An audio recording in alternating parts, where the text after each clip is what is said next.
A 4-year-old girl hadn't eaten in 23 days. $2 million.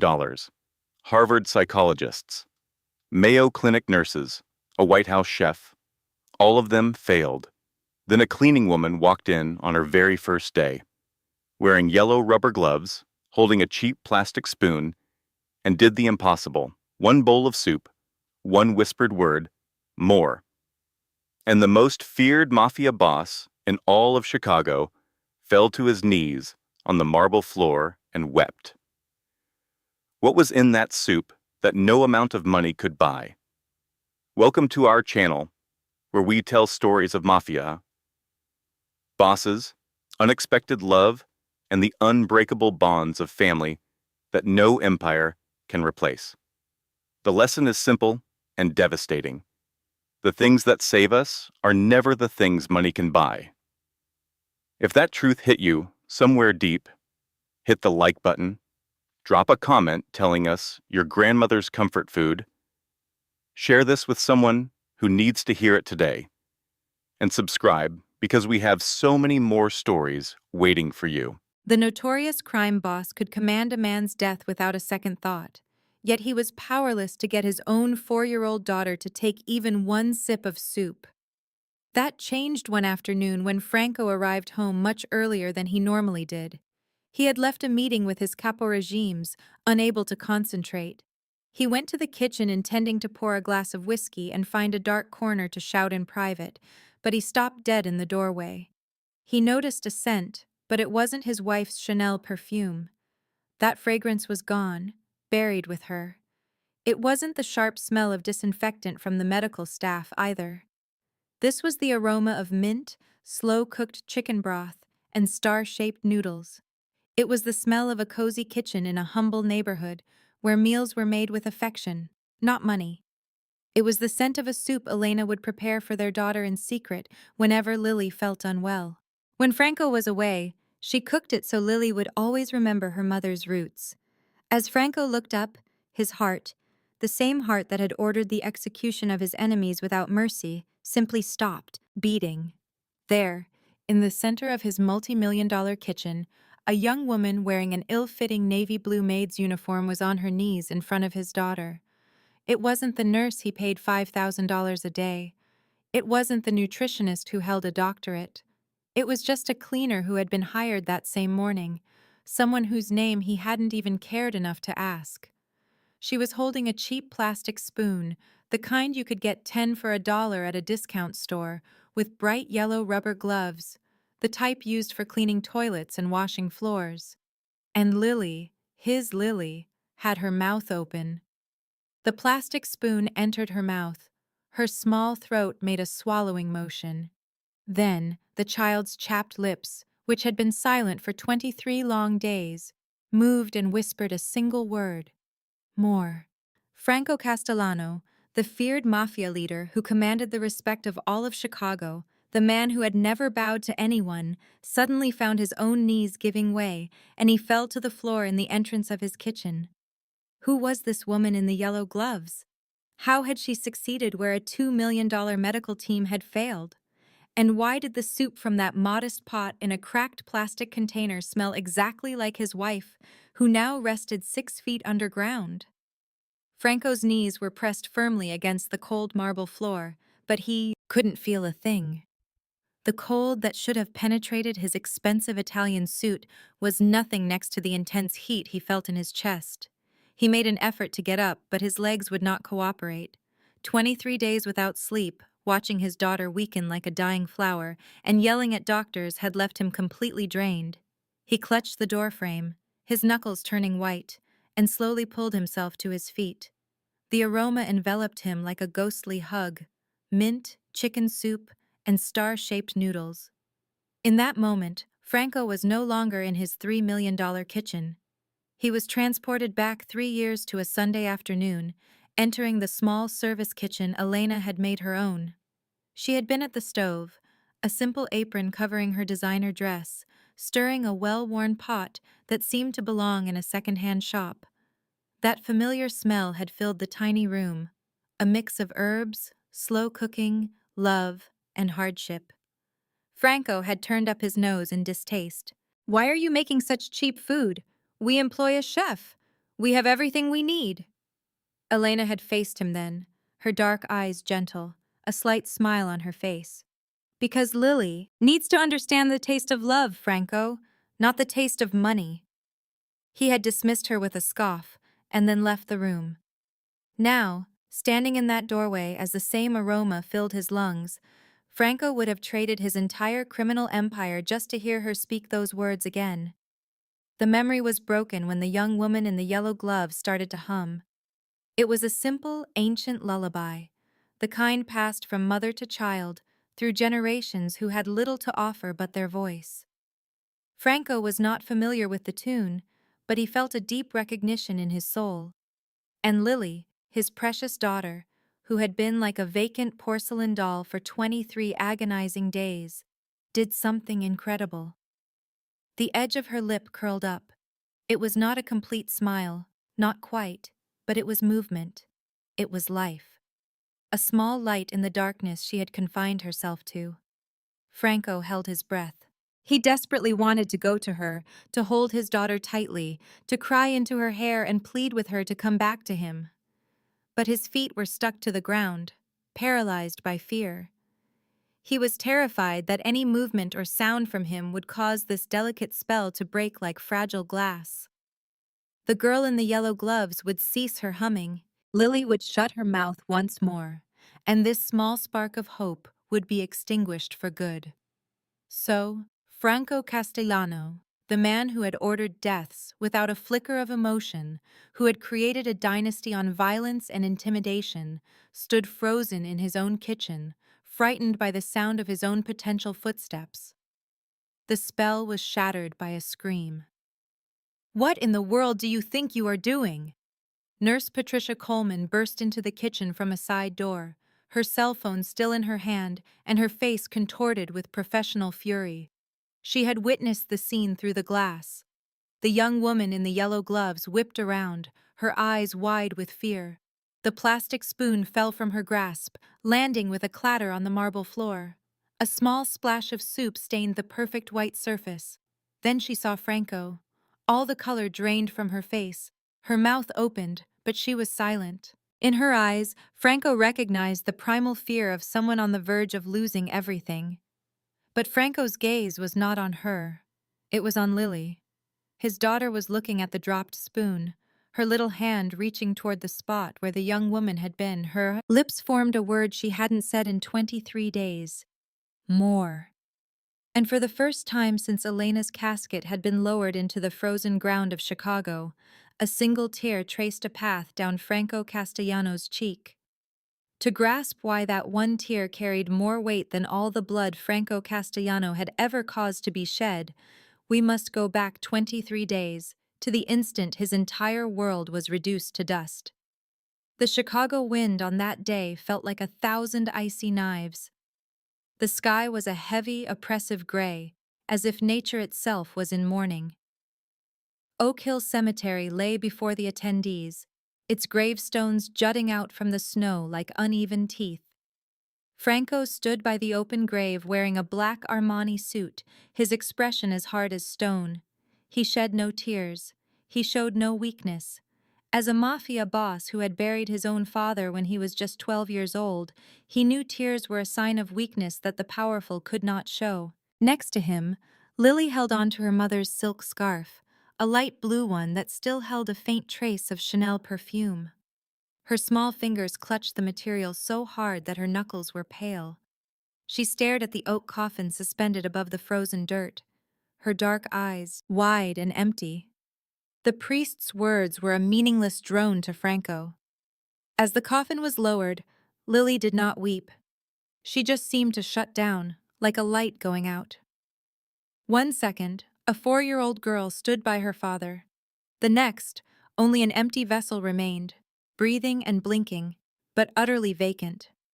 Franco saw it happen, but he didn't grasp its meaning. Not then. For the initial 3 days, he convinced himself it was just shock. Children handle grief in their own way, the psychologist had told him. Give her space, she'll recover. On the 4th day, Lily rejected breakfast. The nanny offered her oatmeal, pancakes, and her favorite strawberry yogurt. Lily just turned her face to the wall. By the seventh day, she had stopped drinking water. Her lips became chapped, and her skin lost its color. Franco dismissed that nanny and brought in 3 new ones. On day 10, Dr. Harrison Webb, the family's physician for 3 generations of Castellanos, had to insert an IV into Lily's small arm. Nutrients flowed into her veins as she lay still in her princess bed, surrounded by toys that no longer brought her joy. Day 14, day 17, day 20, all passed the same way. Franco kept spending more money on the sites. Problem like gasoline on a fire. He flew in pediatric specialists from Johns Hopkins. He hired nutritionists, therapists, and hypnotists. He bought every toy he could find, making her room a fantasy land. He promised her ponies, castles, and anything she could ever want. Lily gave no response. On day 22, Dr. Webb pulled Franco aside. The old doctor's face was pale with fatigue and something far worse: defeat. Her body is choosing not to live, Mr. Castellano. This is beyond medicine now. It is something else entirely. Franco grabbed the doctor's coat, lifting him off the ground. I will give you $10 million to save my little girl. Name any price you want. Anything. Dr. Webb looked at him with sad eyes. There are some things money cannot fix, sir. Your daughter's will to live is one of them. That night, Franco stood outside of Lily's room. The hall was dark.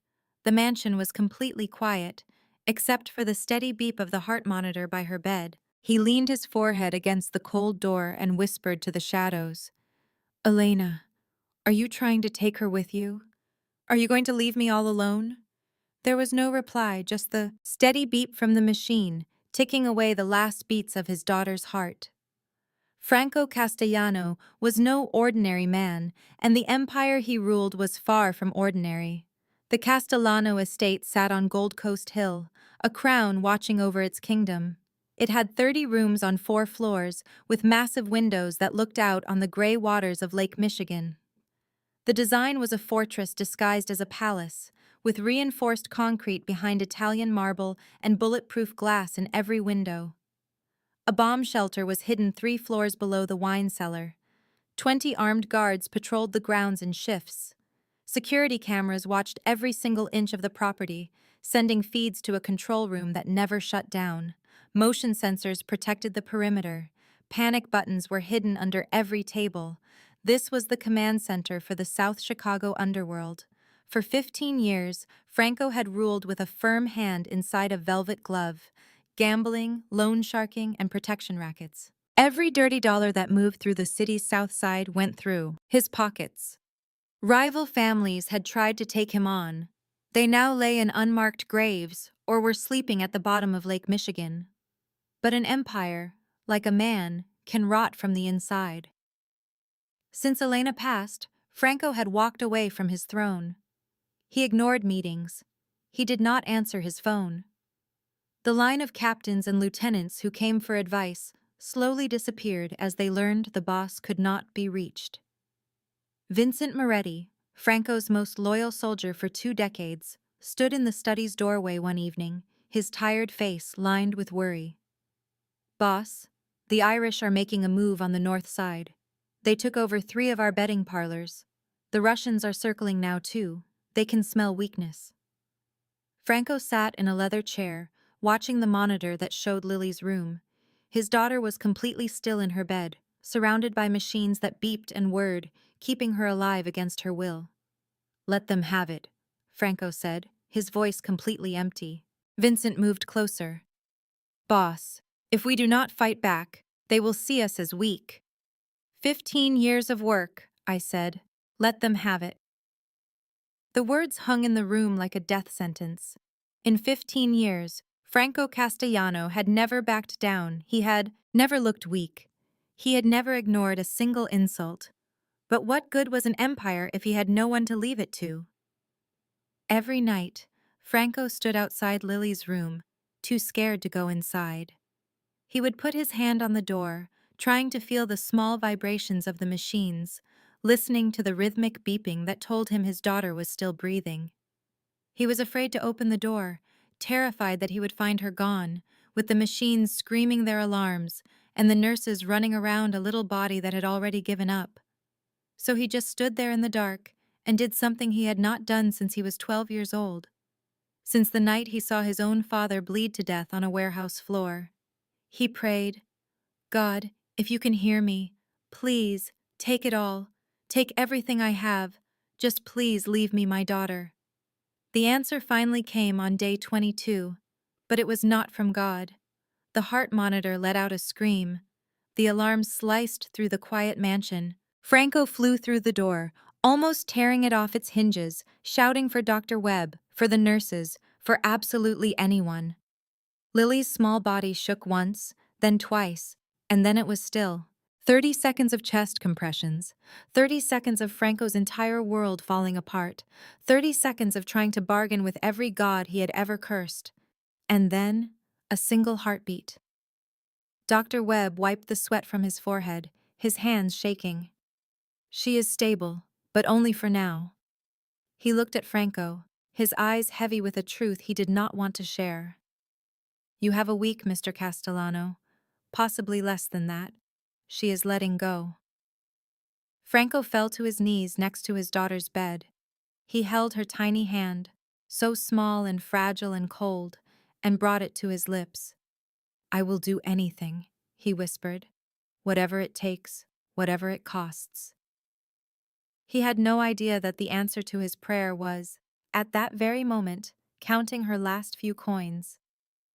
In a broken-down apartment on the south side, 45 minutes away from the Castellano mansion, was a world that felt like it was on another planet. A young woman was sitting on a worn-out mattress, counting her money. Aurora Hayes laid out the coins on the stained bedsheet. 3 quarters, 4 dimes, 7 pennies, $1.22. That was everything she had in the entire world. The room she was in was barely 15 square meters. Cracks ran up the walls like dark veins. A large water stain marked the ceiling where the roof leaked with every storm. Roaches moved around in the corners, not even trying to hide anymore. The heater had broken 2 winters before, and the landlord no longer promised to fix it. This was her home. On the small bed on the other side of the room, an old woman was propped up on flat pillows, her eyes lost in the fog of Alzheimer's. Martha Hayes was 82 years old, but her mind was now somewhere in her distant past. She looked at Aurora with a gentle, confused smile. "Sarah, is that really you, Sarah? Did you get my pills?" Aurora's chest tightened. Sarah was her mother's name. Her mother had been gone for 12 years. "It is me, Grandma. It is Aurora." Martha's smile wavered, but then it returned, empty. "Sarah, you were always such a good girl. Your father should be home from work soon." Aurora glanced at the coins in her palm, and then at the prescription bottle on the nightstand, which had been empty since the day before. Her grandmother's medication cost $47 for a 2-week supply. The cheapest food she could buy would be at least $15 for the week. $1.22. Medicine or food? It was never enough for both. That choice hurt her every single month, every single week, every single day. But it was not really a choice. It never was. 6 months ago, Aurora thought her life could not get any worse. She was mistaken. The memory came back without warning. The cold floor of the health clinic, the buzzing fluorescent lights above her, and the blood on the floor. The loan sharks her ex-husband owed money to had tracked her down. They used their fists and their boots to make a point, while she cried for help that did not come. When she woke up, the doctor's sad face said everything. 5 months pregnant, with a baby she had already given a secret name, who she had whispered to in the dark, and who she had promised a better life. Gone. Aurora did not cry that night. She had not cried at all since then. She had no more tears to cry. A knock at the door pulled her out of her thoughts. She opened it and saw a woman in a cheap suit holding a clipboard. The employment agency's sticker was coming off her folder. "Aurora Hayes, I have a job opening. Live-in domestic helper. One of those big houses on the North Shore. The salary is, the woman looked at her notes, very generous. Actually, it is 3 times the usual amount. Aurora looked at her suspiciously. What is the problem? The woman paused for a moment. The employer is, well, his name is Franco Castellano. The name hung in the air like a heavy stone. Everyone on the south side knew that name. They knew what it meant, and they knew about the bodies buried under it. The mafia boss. They call him a businessman. The woman just shrugged. Look, I have to tell you his name. What you decide to do with that is your business. Aurora looked back at her grandmother, who was now quietly humming a song to a child that was not there. She looked at the empty pill bottle, the pile of unpaid bills in a drawer, and the eviction notice on the wall. When do I need to be there? Tomorrow morning, at 6 o'clock sharp. After the woman was gone, Aurora knelt by her bed and took out a little wooden box from under a loose floorboard. Inside was a photograph, the edges soft, because she had held it so many times. 2 little girls were smiling in the sun, one with dark hair, one with light hair. They were cousins, best friends, and sisters in every way that mattered. On the back, in a child's messy writing, it said, Aurora, I will always be there for you. Elena. Elena Castellano. Elena Reyes, as she was known back then, before she modeled. My sister Elena married into a world of wealth I could never touch. She was the one who sent me secret letters with cash tucked inside. She never forgot me. Now, she was gone, buried 23 days ago. I clutched her picture to my heart. I am here, Elena. I'm so sorry I was not here sooner. I entered the Castellano property by the service entrance, a small gate hidden by manicured bushes, completely out of sight from the main road.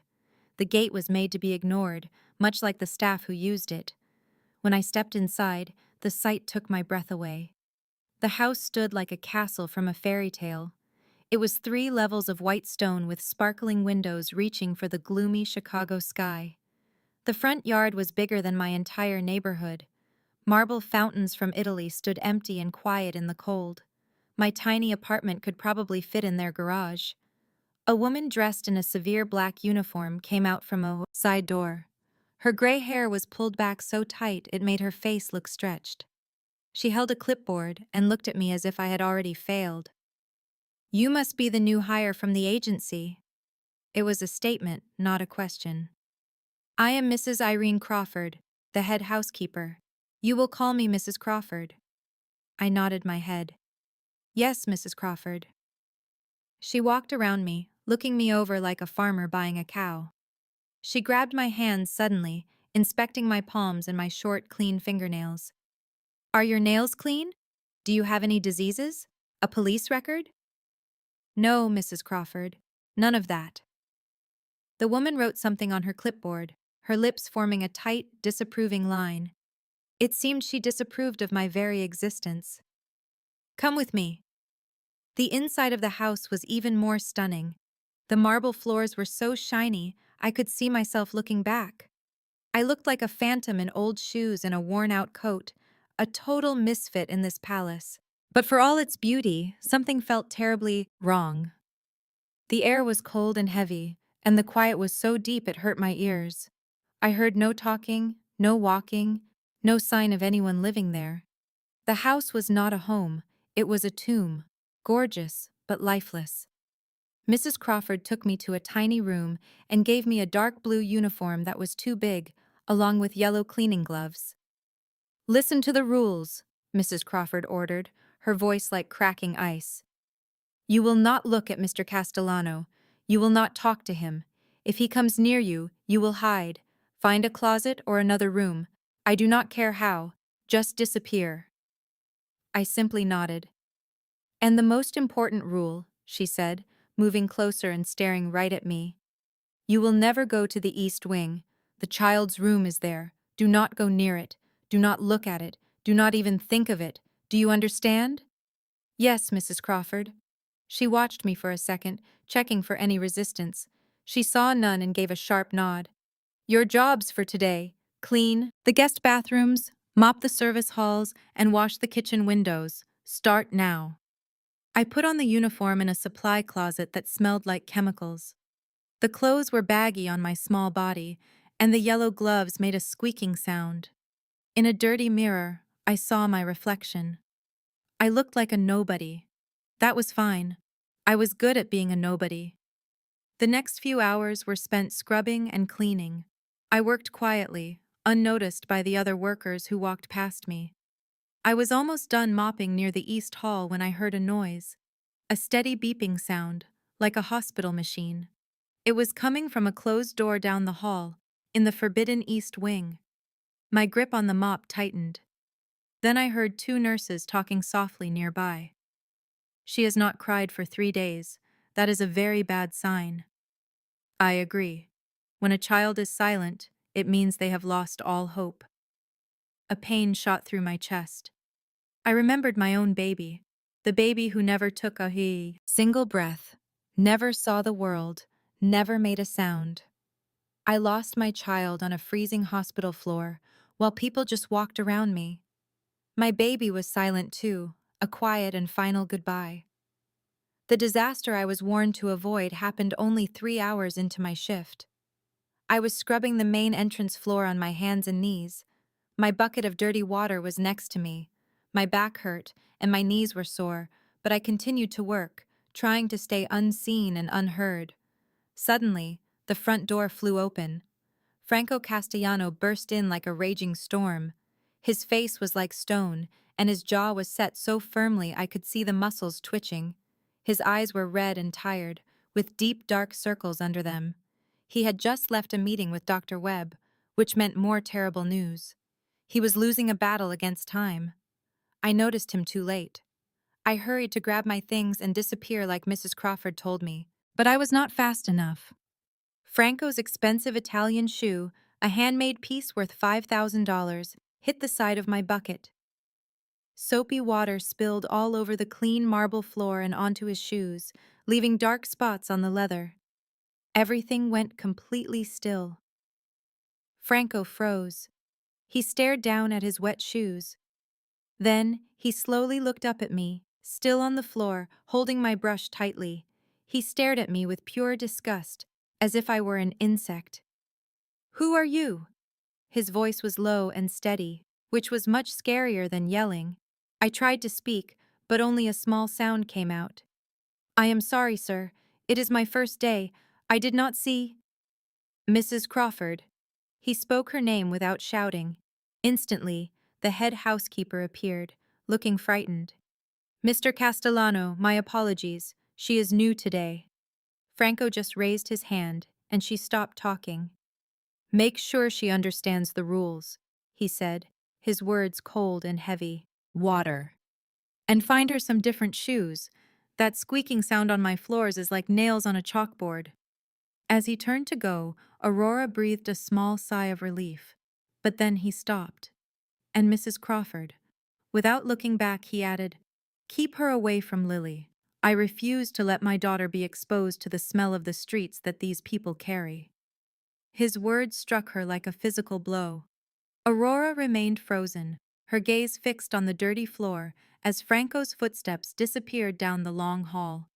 A distant door slammed shut, followed by complete silence.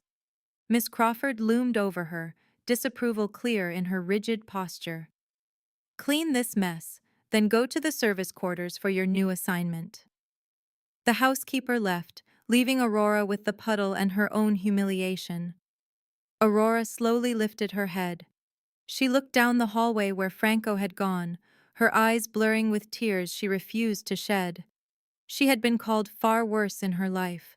She had endured worse treatment, but his casual disdain, the easy way he wrote off her very existence, stung more deeply than she had anticipated. Then, she recalled Elena's voice from a letter from years ago. Aurora knew the words by heart. "Franco has a kind heart. It is just buried very deep." Aurora fought back her tears and grabbed her brush. But how deep was too deep? And was there anything left under all that ice worth finding? 3 in the morning.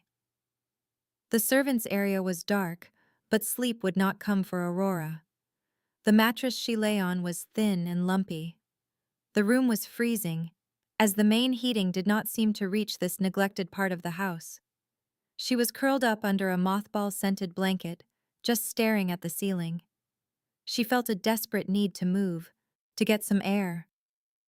Aurora got out of bed and crept into the hallway. The mansion felt different at night. Shadows gathered in the corners. Moonlight cut through the tall windows, making every floorboard creak sound like a ghostly whisper.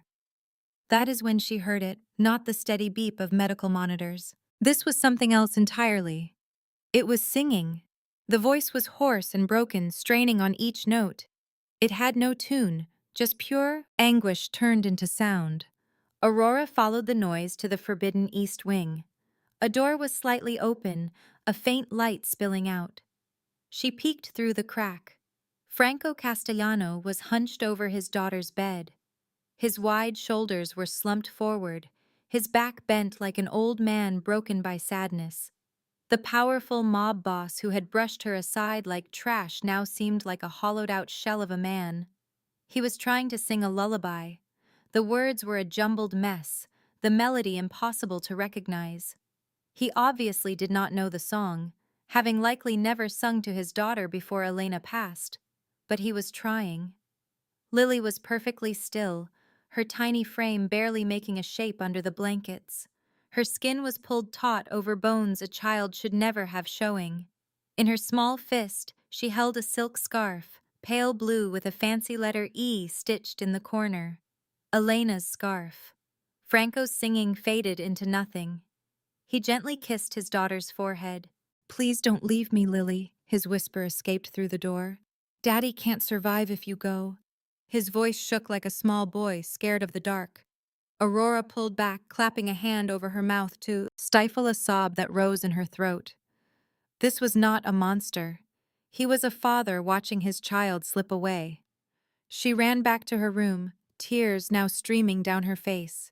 She knew this kind of pain. 6 months ago, she had sung lullabies too. Not to a child in a bed, but to her own growing belly that contained all her dreams. Then there was blood, followed by the terrible silence where a heartbeat was supposed to be. Franco Castellano was losing his child. Aurora had already lost her own.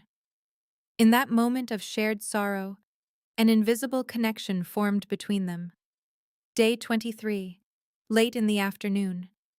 Aurora was tasked with washing the kitchen windows, the very kitchen where her life was about to be upended. She stood on a small ladder, her yellow gloves squeaking on the glass as she wiped in circles.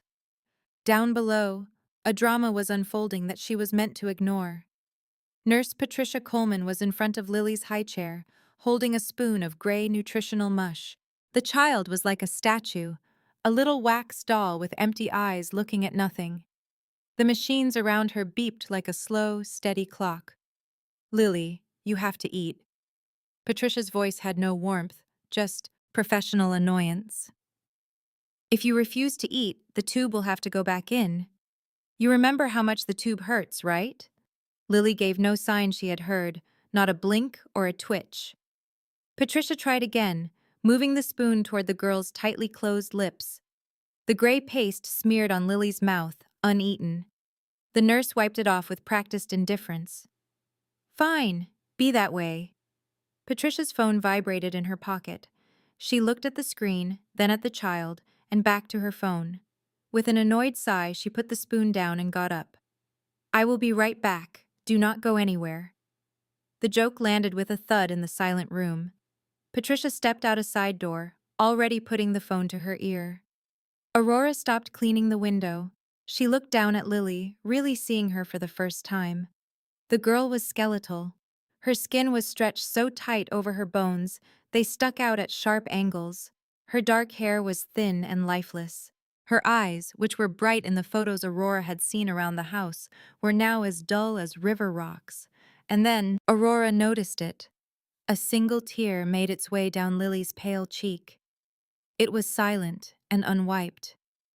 The little girl did not cry out, or sniffle, or make a single sound. There was just that one tear, cutting a path through the paste on her skin, a cry that had no voice. A tightness grew in Aurora's chest, and her eyes welled up. 6 months earlier, she had been on a hospital floor, bleeding and alone, ignored by the people walking around her. Nobody had stopped to help. Nobody seemed to care. She had lost her baby in silence, surrounded by people who did not see her pain. She glanced at the security camera's blinking red light. She looked at the empty doorway Patricia had left through. She looked at the child who was slowly fading away in her high chair. Aurora stepped down from the ladder. Her body moved on its own. She went to her bag in the corner and took out a plastic container. Inside was her lunch, chicken soup with little star-shaped pasta and fresh mint. It was her grandmother's recipe, the same one she and Elena had learned as little girls, in a small kitchen that smelled of love, not money. Aurora knew exactly what would happen if she were discovered. Mrs. Crawford would fire her on the spot. She would lose her job, the money for her grandmother's medicine, her entire life. She looked back at Lily. The girl was still, that lone tear still shining on her cheek, a silent signal to no one. Aurora had already watched one child disappear into silence, her own baby, the one she never held. She could not let it happen again. Not this time. Never again. She opened the container, and the smell of mint and chicken filled the sterile kitchen like a whispered prayer. Franco stayed on his knees, tears falling freely down his face. The most feared man in all of Chicago was on his marble floor, crying like a lost boy, unable to look away from his daughter. Aurora was frozen by Lily's high chair, the spoon still in her hand, dripping soup on the spotless floor. Her heart was racing inside her chest. Every part of her screamed to run, to vanish, to become the invisible servant she was supposed to be. But her feet were glued to the floor. The side door flew open. Nurse Patricia rushed back in, her phone still in her hand. She took in the whole scene at once, Franco on the floor, Aurora over the child, the strange soup, the dropped spoon, and her expression twisted into a mask of clinical fury. Mr. Castellano, Patricia's voice was sharp. This woman was feeding your daughter something I did not approve. I have no idea what is in there. It could be spoiled. It could be poison. Franco's crying stopped. His jaw clenched. He got to his feet, rising slowly like a gathering storm. Aurora felt a deep chill run through her.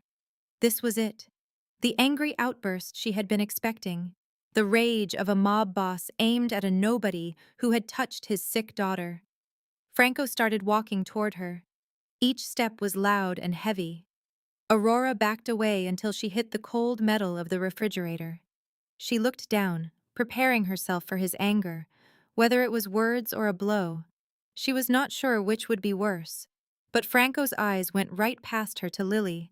The girl was doing something she hadn't done since the day they buried her mother. Her small arm was reaching out, her fingers trying to grab the air in front of Aurora. More. The single word whispered from her lips. Lily's lips were cracked, her voice just a whisper. Please. Franco's heart stopped. He was sure he would never hear that small, fragile voice again. It had been 23 days since she had spoken, lost in a silence too deep for a 4-year-old to understand. His daughter had finally said a word. Franco slowly turned his exhausted, red-rimmed eyes to Aurora. He studied her face, truly seeing her for the first time. Where did you get this recipe? Aurora's voice shook. It belonged to my grandmother, sir. Your grandmother? Franco's eyes narrowed. Where was she from? West Side, sir. We were raised there. The words settled heavily in the quiet room. West Side. That was where Elena had been born. It was where she lived before marriage, and money moved her to a life of marble floors and designer clothes. Franco watched Aurora for a long time. The suspicion in his eyes changed into a look of desperate hope. He turned to Mrs. Crawford, who stood in the doorway, her face a mask of confusion. This woman is staying, Franco said, his tone leaving no room for debate. From this moment on, her only job is to take care of Lily. Patricia's jaw dropped. Mr. Castellano, this is completely unprofessional. I have to object. You are fired. Franco didn't even look at her. Get your things and go. Mrs. Crawford stepped in. Sir, are you sure about this? She is only a cleaning girl. I said she stays. A heavy silence filled the kitchen. Aurora stood perfectly still, trying to understand what was happening. Just moments ago, she was an invisible woman scrubbing windows. Now, the most powerful man in Chicago was trusting her with his daughter's life. Then Lily did something that made the whole room freeze. She smiled. It was a tiny, fragile smile, but it was real. It was her first smile in 23 days. In the following days, the Castellano mansion began to change. The transformation was slow and subtle, like ice melting in the winter sun. Aurora's first act of defiance was to open the curtains.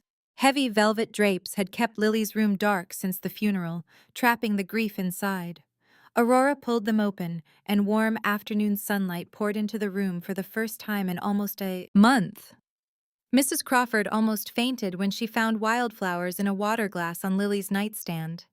They were common daisies and dandelions from the edge of the garden, their bright yellow heads sitting next to machines that tracked heartbeats and oxygen. Those are weeds and will bring bugs, the housekeeper complained. Aurora just smiled politely and left the flowers where they were. She cooked the same simple soup every day. It was chicken broth with star-shaped pasta, simmered for hours. She added fresh mint from a plant she asked for on the kitchen windowsill. Every day she sang the old lullabies that her grandmother had taught her. They were the same songs Elena once knew. These were melodies passed down through generations of women who had only love to offer.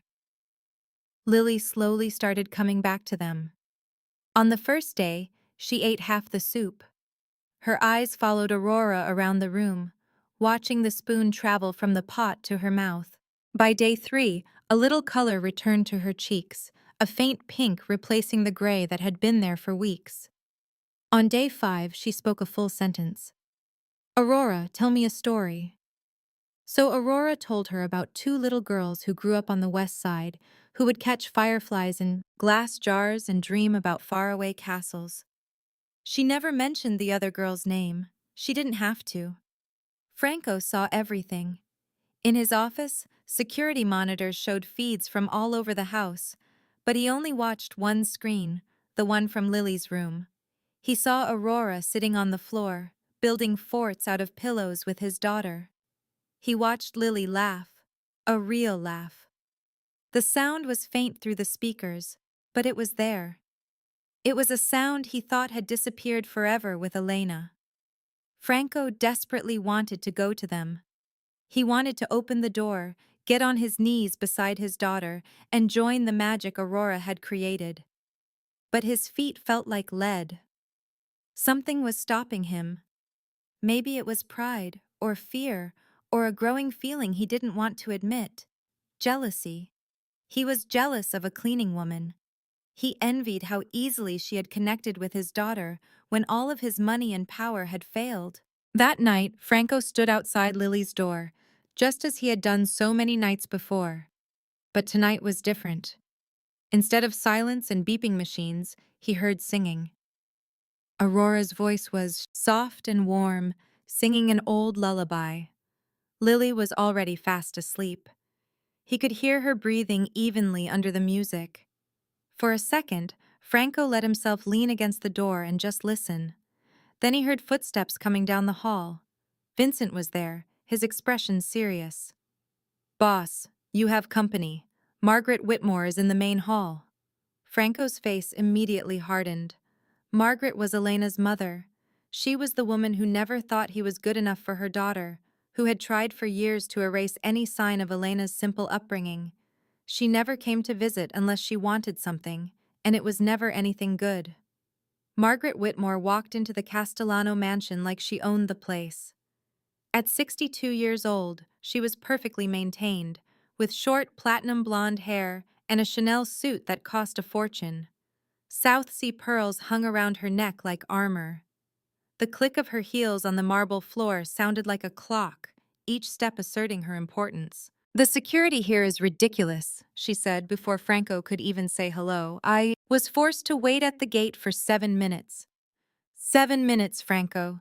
And nobody bothered to tell me that my own granddaughter was well enough for visitors." Franco's jaw clenched. "I did not know you were visiting, Margaret. A grandmother should not have to make an appointment to see her grandchild." Her eyes scanned the entryway, looking for any imperfection. "I heard from my sources that Lily was doing better. I want to see her right now." Franco thought about saying no. He had a strong feeling that this visit would only cause problems. But Margaret was Elena's mother, and she did have legal rights as Lily's grandmother.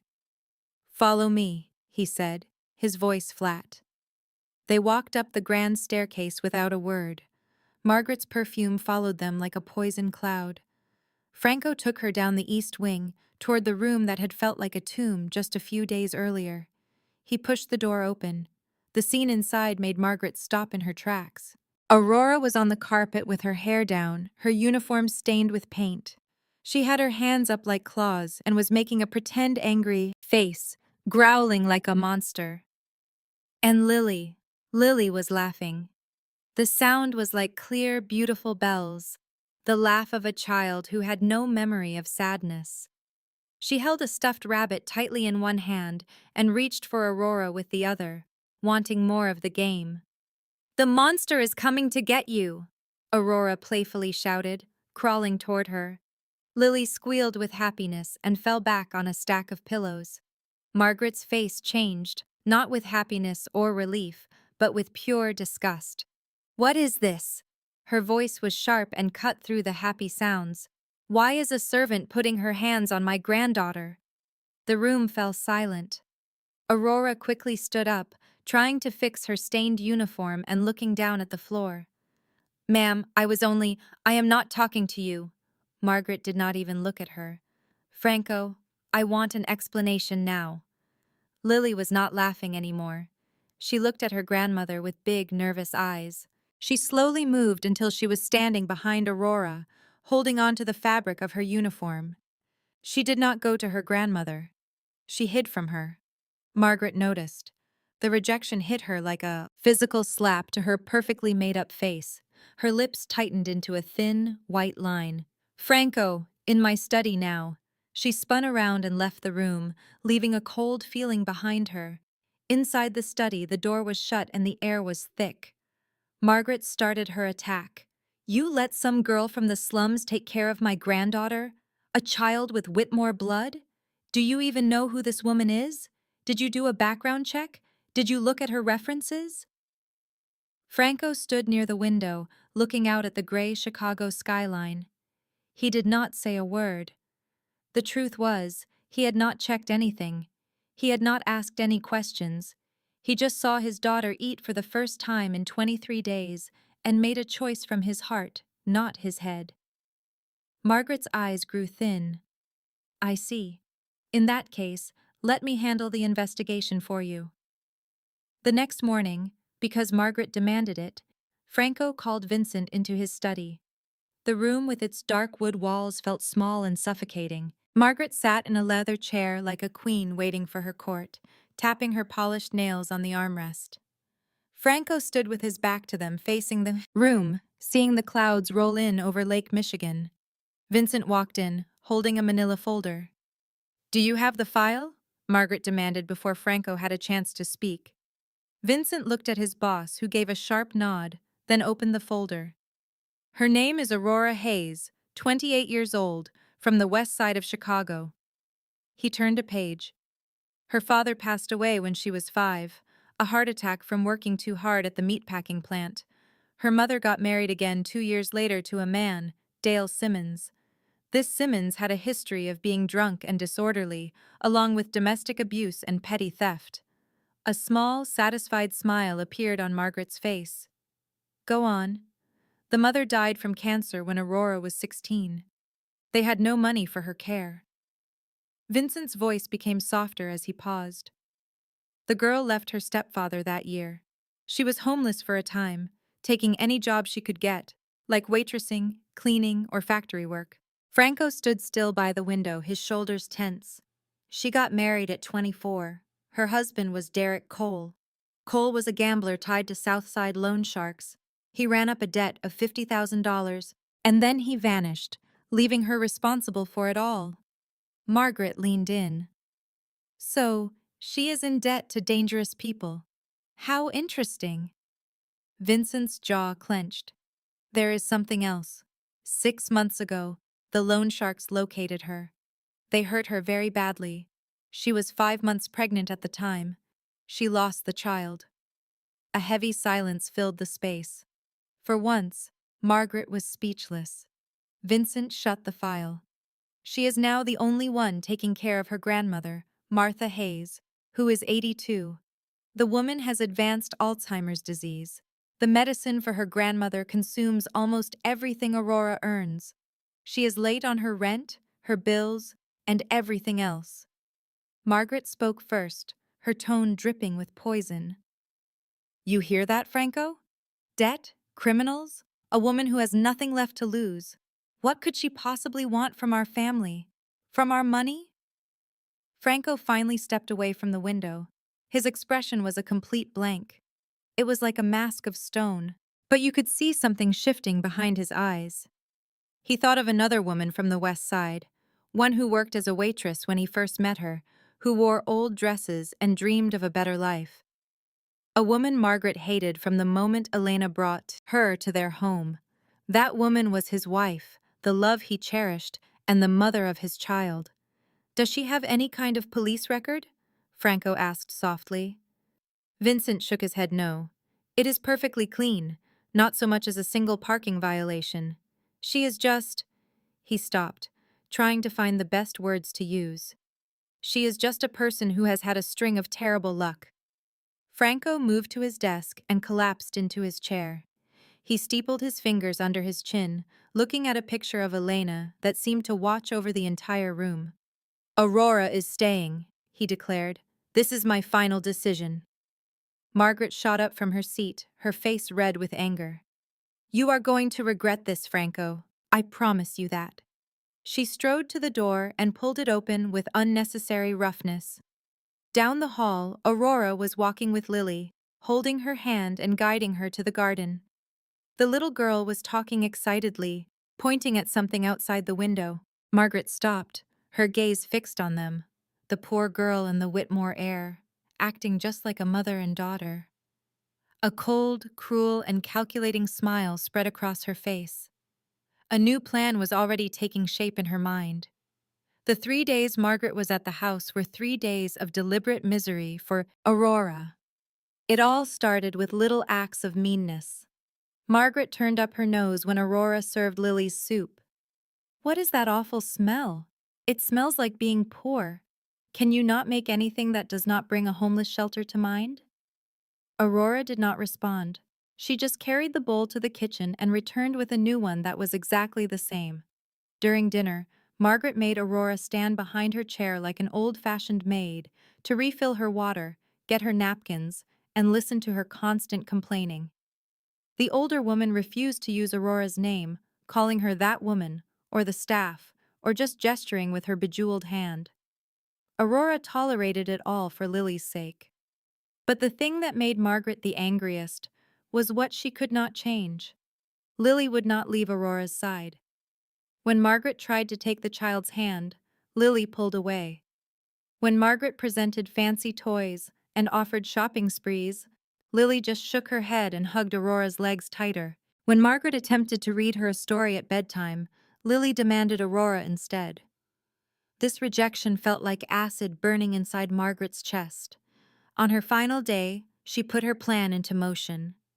You there, Margaret called to Aurora from the sitting room. I need your help. The little lock on my necklace is jammed.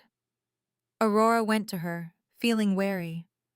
The South Sea pearl necklace was radiant around Margaret's neck. It was a string of bright pearls worth more than Aurora could make in 10 lifetimes. Please turn around, Aurora said quietly. I will see if I can get it. Her fingers carefully worked on the tiny clasp. It finally came loose after a second. There. It is undone. Margaret took the necklace off and gave it a quick look. Very well, you can go now. Aurora went back to Lily, who was busy drawing at a little table near the window. She did not think about it again. 15 minutes later, a scream broke the quiet. My necklace! Margaret's voice rang through the mansion like an alarm. The staff came rushing in from all over. Franco came out of his office, his expression filled with deep worry. It is missing. Margaret was standing in the middle of the main hall, her hand on her neck. My South Sea pearl necklace. It is worth $200,000. Somebody stole it. Her eyes scanned the staff and then focused on Aurora with intense purpose. She was the last person who had it. Check her. A chill ran down Aurora's spine. I did not take it. Search her this instant. Mrs. Crawford came forward, her expression serious. Miss Hayes, I need you to empty your pockets. Aurora's hands shook as she put them into her apron pocket, the very same one she had on all day. The pocket that only contained a clean handkerchief and Lily's hair bow. Her fingers brushed against something hard and cool. She took it out. The South Sea pearls tumbled out from her pocket, shimmering in the light, unbelievably gorgeous and unbelievably incriminating. Mrs. Crawford let out a gasp. Margaret's face twisted into a look of victory. See? A common thief. I knew it the moment I laid eyes on her. Aurora just stared at the pearls in her palm. She did not steal them. She had not even laid a finger on them after taking them off Margaret. But none of that seemed to be important now. She looked over at Franco, trying to find the man who had cried in the kitchen. The man who had put his own daughter's well-being in her hands. Their eyes locked. His were cold, hard, and unreadable, a stark contrast to the warmth she had seen before. Franco started walking towards Aurora, and each step on the marble floor sounded like a nail being hammered into a coffin. His gaze shifted from the pearls that were swinging in her shaking hand to her pale, frightened, and pleading face, then to Margaret, who was pretending to cry into a silk cloth. A fierce conflict was raging in his mind. All logic pointed to her guilt. The necklace was right there in her pocket. She was in debt. She had a clear reason. The file that Vincent put together showed a picture of a desperate woman who would do anything to stay afloat. But a quieter voice underneath it all whispered to him, a voice that recalled how Aurora had kneeled with his daughter, singing sweet songs that seemed to carry a hint of mint and magic. Margaret's voice cut through his thoughts. Franco, call the authorities. This woman is a criminal. She deserves to be locked away for this. Franco's jaw became tight. He imagined the scandalous headlines, the Castellano family name being dragged through the mud. His rivals would enjoy the spectacle.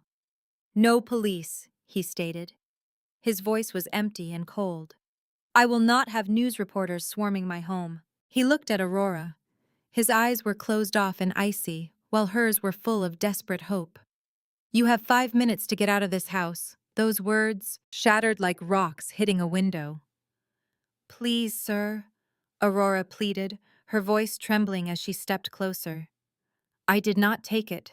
I swear on my life. I never would. I trusted you. Franco's words sliced through her pleas like a razor.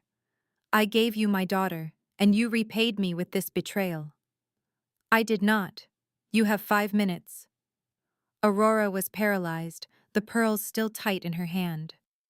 Mrs. Crawford moved in and snatched them from her grasp, treating them like holy objects that had been tainted. With slow, deliberate movements, Aurora untied her apron. She folded it perfectly, a last act of dignity amid the ruin, and placed it on the marble counter. As she turned toward the front door, a scream echoed from above. Aurora, no. Lily was at the top of the staircase, barefoot, with tears streaming down her face. She had heard it all through the house's old air vents. The little girl scrambled down the stairs, her legs a blur of motion. She slammed into Aurora, clinging to her with all her might. Do not go, Mommy. Please, do not go. Aurora's breath caught in her throat. Mommy. The word was both a prayer and a curse hanging in the air. Franco just stared at his child, the daughter who hadn't called anyone Mommy since Elena passed away. She was clinging to the cleaning woman as if she were the only stable thing in a collapsing world. His heart fractured into a million pieces on the floor. Margaret seized the opportunity. "You see?" Her voice was pure venom. "She has completely brainwashed the child, taking advantage of a grieving 4-year-old girl for her own benefit. This woman is a danger, Franco." He looked from Lily's tearful face to Aurora's shaking hands, then to Margaret's victorious smirk, barely hidden behind a mask of worry. The pressure was immense. Doubt clouded his judgment. Fear choked him. He reacted like a cornered animal and lashed out. "Get out!" The command exploded from deep within him. "Get out of my house this instant!" Aurora flinched as if she had been slapped. Gently, she loosened Lily's grip from her legs. The child wailed, reaching for her, but a maid quickly scooped her up, carrying her away as she struggled. Aurora walked to the heavy oak door and opened it. Outside, a black sky unleashed sheets of rain.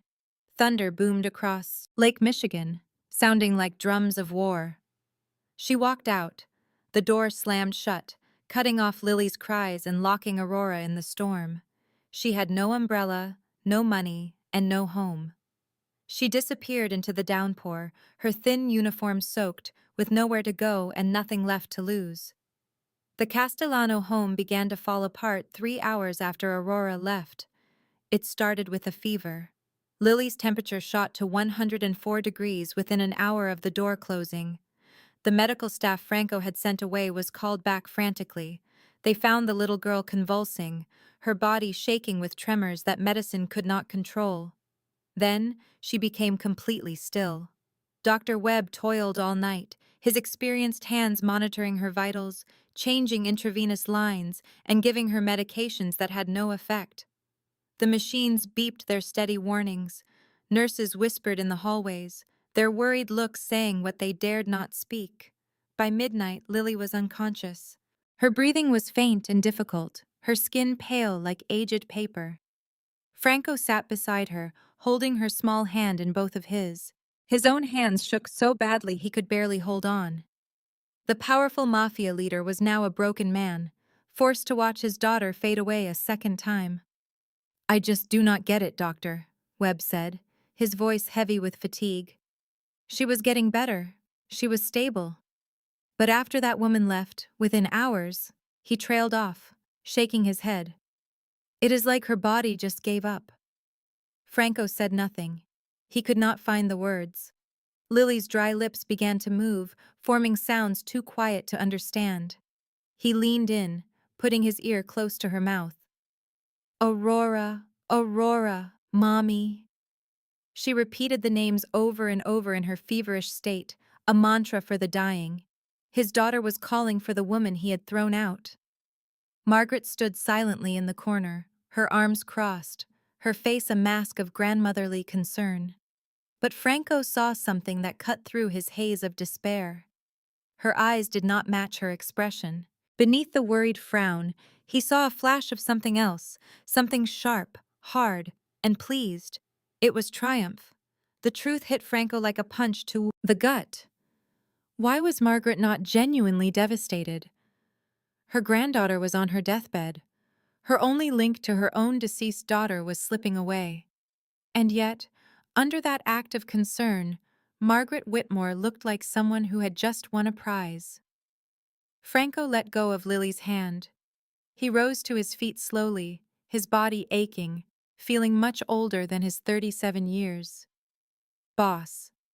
Vincent, his right hand, emerged from the shadows. "Where are you going?"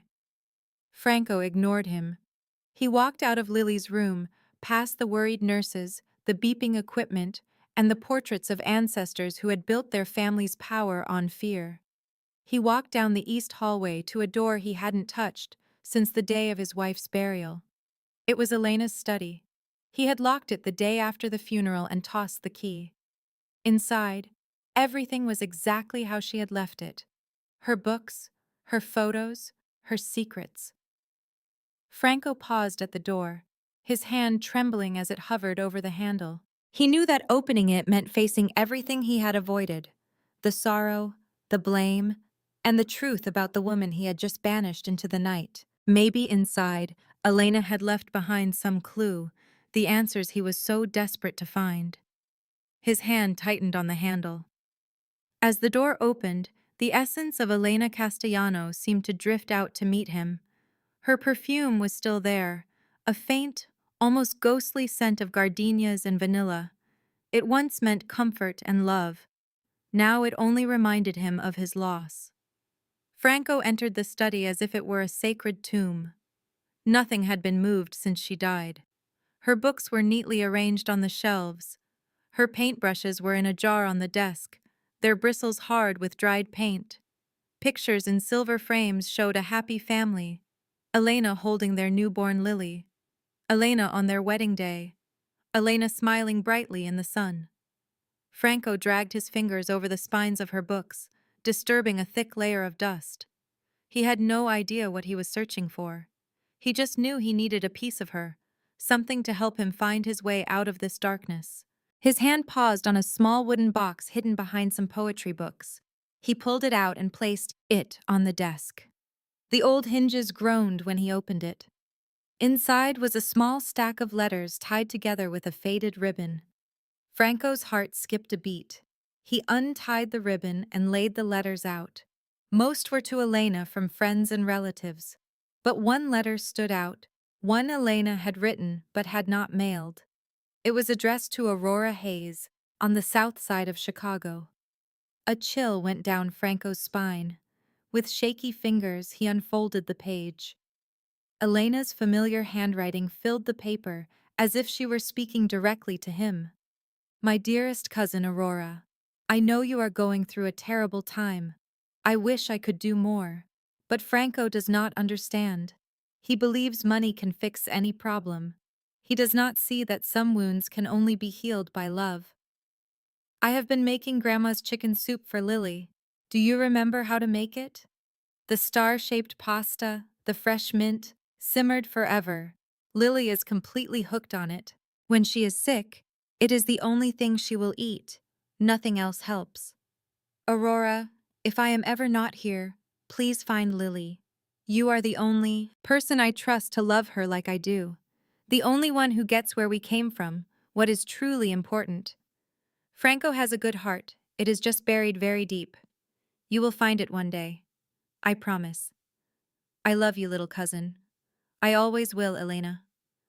The letter slipped through Franco's fingers, drifting to the floor like a falling leaf.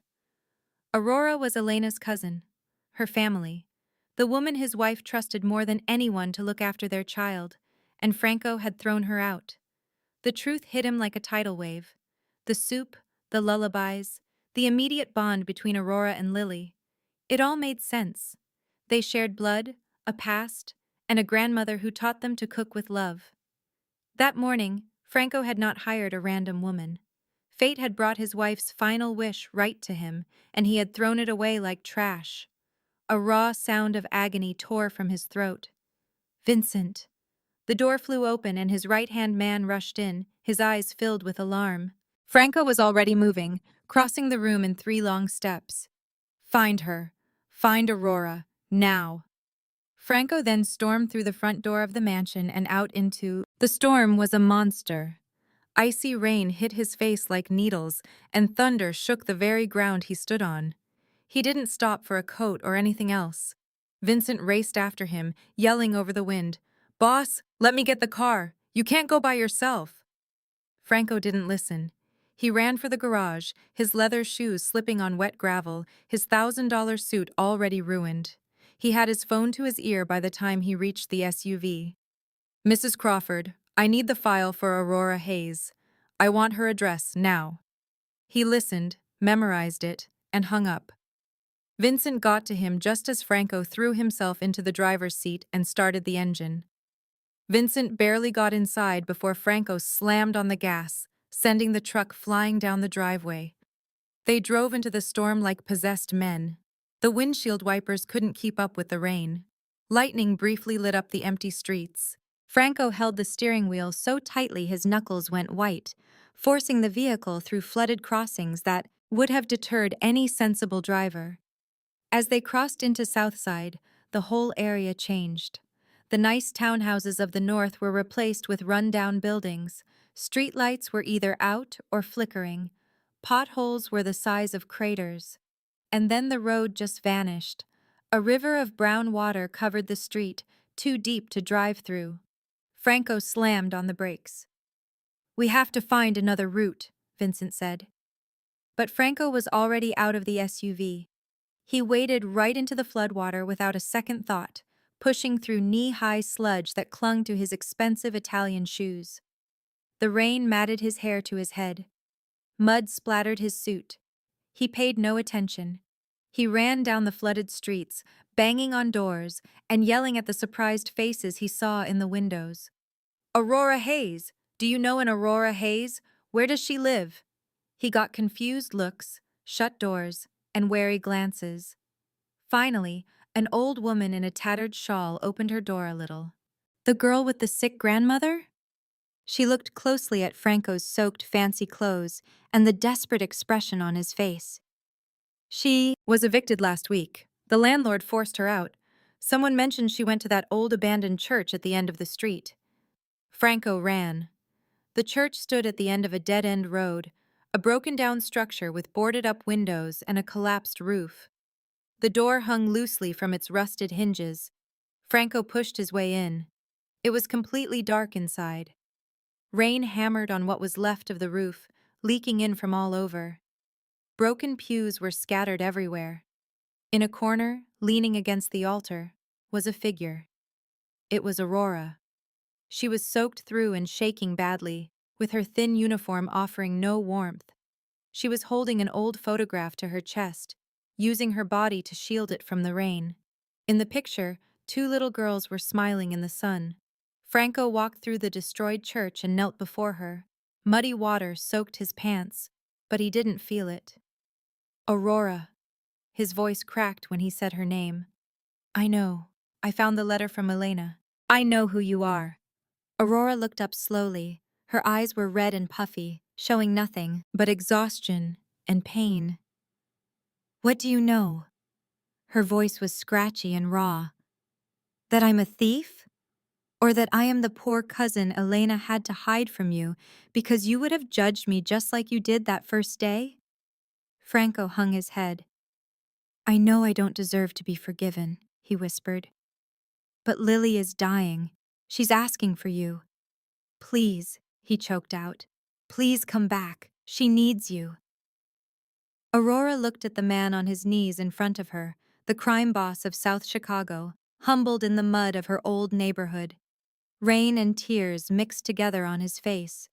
She remained silent for a long time. She could almost hear Elena's voice from years ago. "Franco has a good heart. It's just buried very deep." She thought about Lily, her tiny hand reaching out, her chapped lips trying to form the word mommy. Aurora closed her eyes. "I'm not doing this for you," she said at last. Her voice was strong, despite the cold. "I am coming back for Lily, because of the promise I made to Elena." Franco nodded, his head still low. "I understand." He got up and offered her his hand. After a short pause, Aurora took it. They drove back in silence through the storm. The rain started to lighten as they entered the wealthier northern part of town, as if the weather itself knew about class divides. The mansion's lights were blazing in the dark when they pulled up. It was 4 a.m. Aurora didn't even wait for the car to stop. She flung the door open and ran inside, rushing past surprised servants, up the main staircase, and down the hall to Lily's room. The child was lying still in her bed, with beeping machines and worried nurses all around. Her skin was as white as paper, and her breathing was faint and uneven. Aurora was at the bedside in a few steps. She got onto the bed, held Lily's small body close to her chest, and she started to sing. An old lullaby came from her lips. It was the same one her grandmother taught her and Elena long ago. It was a song that smelled like chicken soup and star-shaped pasta, and a love that was priceless. Lily moved. Her eyes fluttered open. Her little fingers twitched and then wrapped around Aurora's arm. Aurora.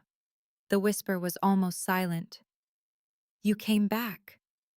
Aurora kissed Lily's forehead, tears now flowing freely. I will never leave you again, honey. Never. Franco stood at the door, watching them on the bed. It was his daughter and her cousin, the family Elena had tried to create for him, the one he had been too blind to recognize. The morning was gray and quiet. Franco had Margaret come to the study. She came in with her usual proud attitude, expecting to be proven right. Instead, she saw Elena's letter on the desk. The color drained from her face as she read it. Get out of my house, Franco said. His voice wasn't angry, just cold and final. Never return. Margaret tried to object, but Vincent was right beside her, with a firm hand on her arm. This way, Mrs. Whitmore. She was taken to her car with no fuss. The gates clanged shut behind her. A quiet settled in the mansion. But for the first time in 23 days, it was a quiet of peace, not of sadness. 6 months later, spring had arrived in Chicago. Tulips were blooming in the Castellano Gardens, a beautiful mix of red, yellow, and purple where sadness had once been. The mansion was no longer like a tomb. Sunlight streamed through open windows. There were fresh flowers in every room. And most importantly, laughter could be heard in the halls that had only known sorrow.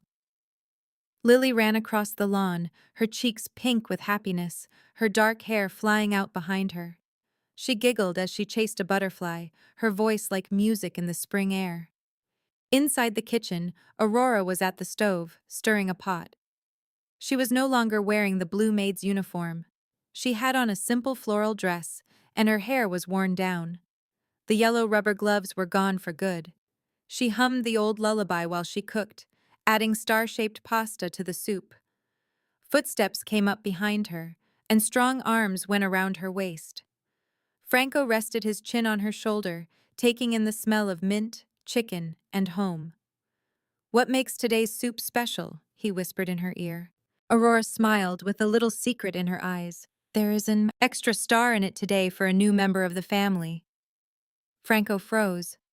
Aurora turned to face him, took his hand, and placed it on her stomach, where a tiny new curve was forming. Lily is going to have a little brother or sister. Franco, the tough crime boss who had ordered hits without blinking, felt tears fall down his face. But they were not tears of sadness or anger. They were tears of pure, overwhelming joy. Before he could say a word, the kitchen door flew open. Daddy, Aurora, look what I caught!